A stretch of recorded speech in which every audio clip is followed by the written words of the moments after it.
Assalamualaikum warahmatullahi wabarakatuh. Baik, bismillah, kita mulai pelajaran kita. Ini pelajaran beneran. Mungkin ada yang mahasiswa baru ya, kita latihan kuliah.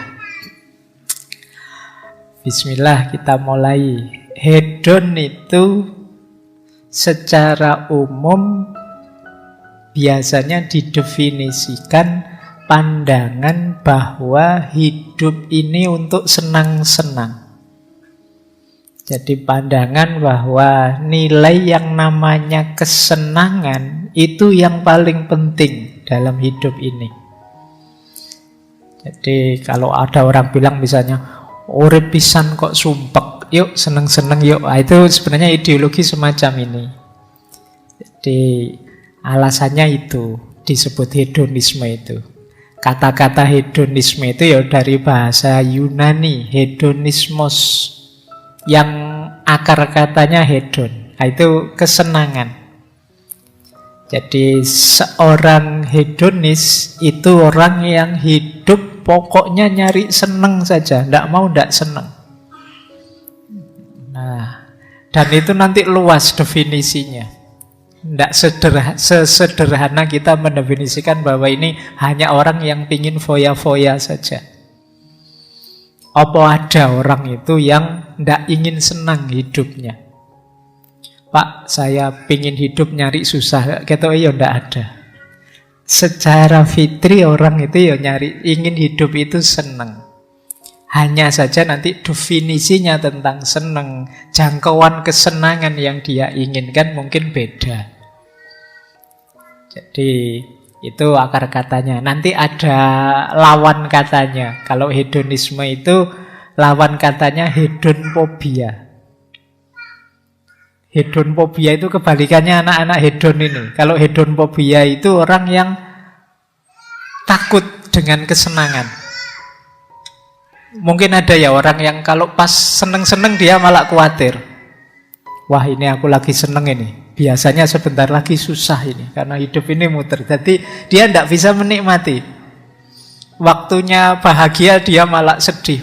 Kenapa kok sedih? Pak, setelah bahagia itu kan biasanya kesedihan, Pak. Jadi saya tidak terlalu bisa menikmati seneng-seneng ini. Karena pasti nanti hasil akhirnya ya nanti sedih lagi.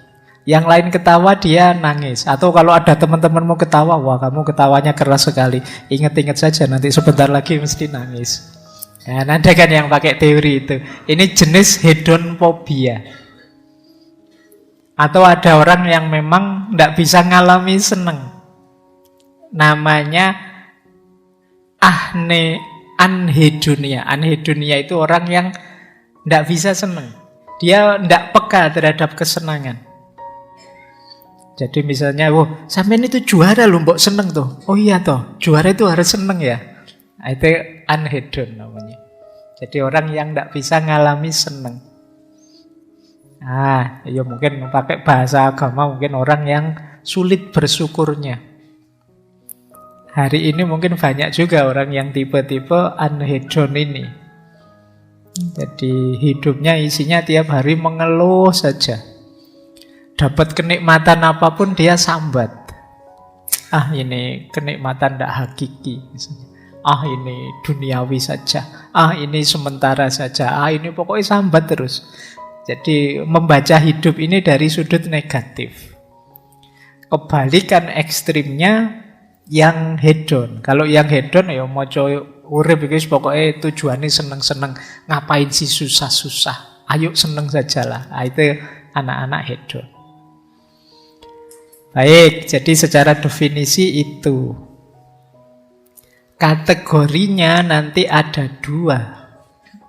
Ada namanya hedonisme psikologis, ada namanya hedonisme etis.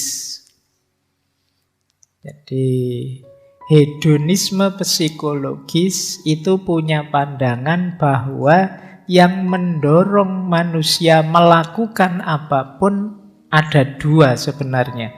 Ingin mencari kesenangan dan menghindari tidak enak, tidak nyaman. Sebenarnya cuma itu.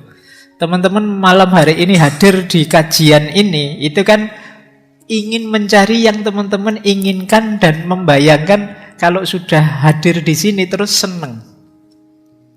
Jadi yang menggerakkan itu selalu saja, kata hedonisme psikologis itu, motif ingin senang. Teman-teman melakukan apapun, itu tujuannya pasti ingin senang. Atau menghindari susah, menghindari sulit. Nah, itu yang membuat nanti, misalnya ada mahasiswa kok waktunya tugas presentasi kok tidak masuk. Nah, itu manusiawi. Kenapa? Dia menghindari sulit. Jadi ingin senang menghindari sulit. Wah, ini waktuku presentasi ini saatnya pamit ini Pak, mohon maaf ada tabrakan Pak, kesulitan, ban saya bocor Pak, dan lain sebagainya. Loh, itu fitrah sebenarnya, orang itu ingin menghindari sulit, menghindari tidak enak, menghindari tidak nyaman. Wong masuk ke sini saja tadi mungkin rebutan, mungkin ada yang nyari sendenan, ada yang nyari sudut kira-kira nanti kalau selfie bisa pas, enak. Ada yang nyari macam-macam motifnya. Semuanya apa? Ingin seneng versi masing-masing. Jadi yang menggerakkan manusia, kata hedonisme psikologis, itu motif ingin senang atau menghindari susah. Di segala levelnya. Jadi alasan bisa dibikin belakangan.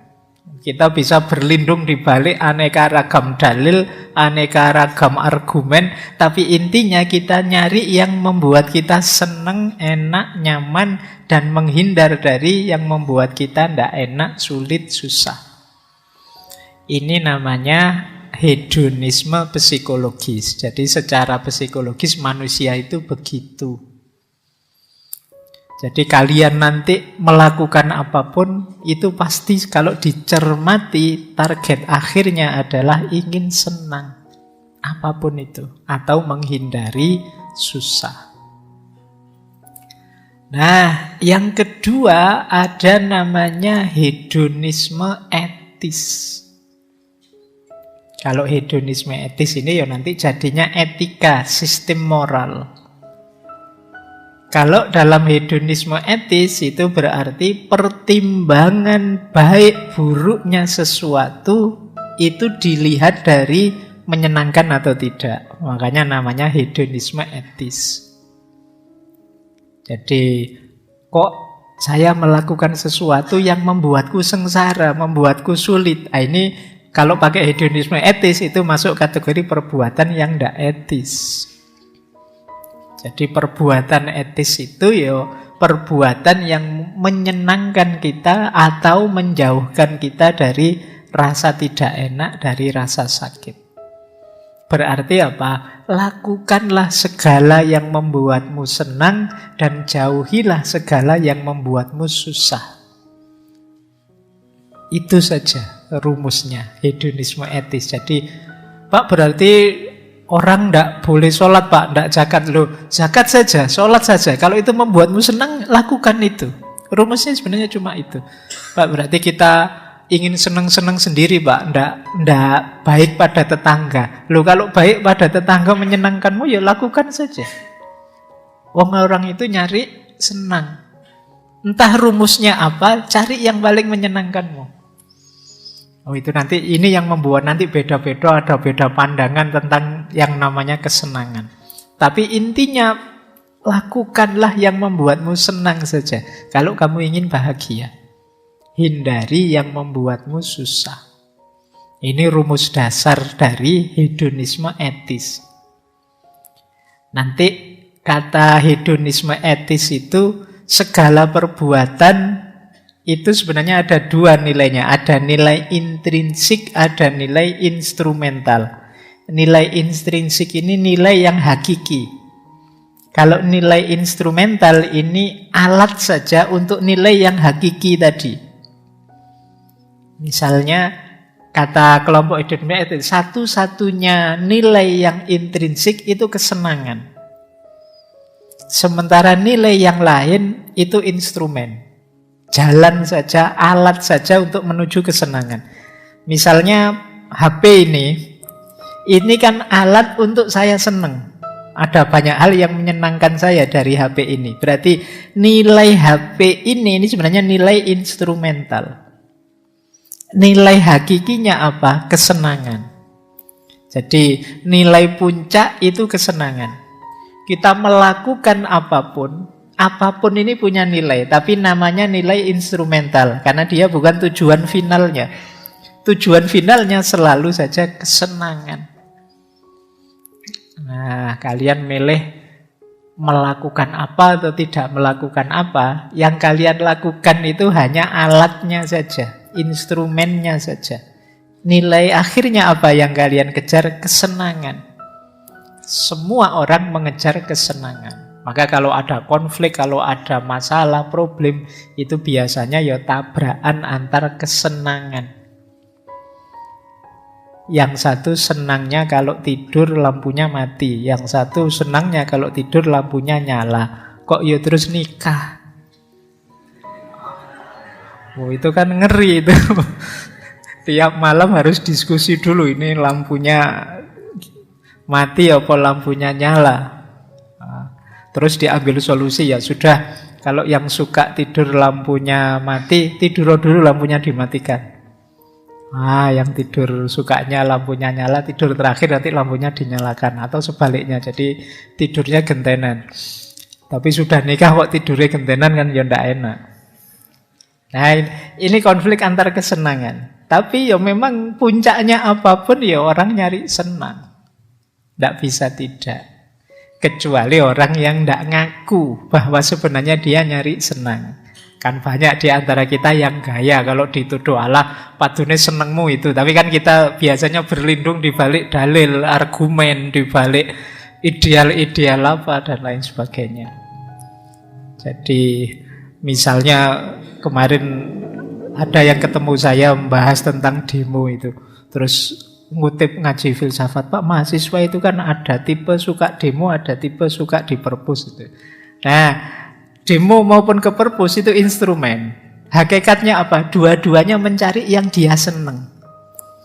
Jadi yang ikut demo ya memang seneng dengan demo. Yang ke perpus seneng dengan ke perpus. Meskipun dua-duanya mungkin kalau ditanya ya dibungkus dengan aneka dalil. Argumen, kita itu kan agen sosial, Pak, maka kita harus turun itu. Ya waktunya jiwanya cocok dengan itu, seneng. Yang ke perpus juga begitu loh, kita punya tanggung jawab intelektual ini, Pak, nanti ditanya oleh masyarakat ilmunya dan lain sebagainya. Tapi argumen ini hanya instrumennya. Hakikatnya apa? Kita seneng atau tidak seneng. Makanya pernah saya sampaikan itu kan, orang itu sebenarnya lebih banyak disetir oleh seneng dan tidak seneng dari dirinya dibandingkan benar salah atau baik buruk yang ada ideal di kepalanya. Saya seneng dulu, nanti argumennya belakangan. Jadi saya mengidolakan PSS dulu, nah nanti alasannya belakangan. Meskipun bolak-balik kalah, tak carikan alasan biar kegemaranku ini terjustifikasi. Jadi ini yang dimaksud tadi ya, dasarnya orang hidup ya semua nyari seneng. Jadi ini kategori namanya hedonisme etis. Jadi bermoral tidak, etis tidaknya sesuatu itu dilihat dari menyenangkan atau tidak, membawa kita jauh dari rasa sakit atau tidak. Ukurannya dua. Kenapa begitu? Karena hedonisme psikologis. Manusia itu segala tindakannya lebih sering terdorong oleh mencari kesenangan dan menjauh dari rasa sakit. Baik, ini dasar berpikirnya ini. Oke, untuk malam hari ini saya cukupkan sekian dulu. Mohon maaf kalau ada yang kurang berkenan, mungkin 1-2 kekurangan apa, mohon dimaklumi. Kalau ada kekhilafan, kealpaan yang teman-teman ngerti benernya seperti apa, ya silahkan disampaikan. Kurang lebihnya mohon maaf. Wallahul muwaffiq, wallahu a'lam bissawab. Wassalamualaikum warahmatullahi wabarakatuh.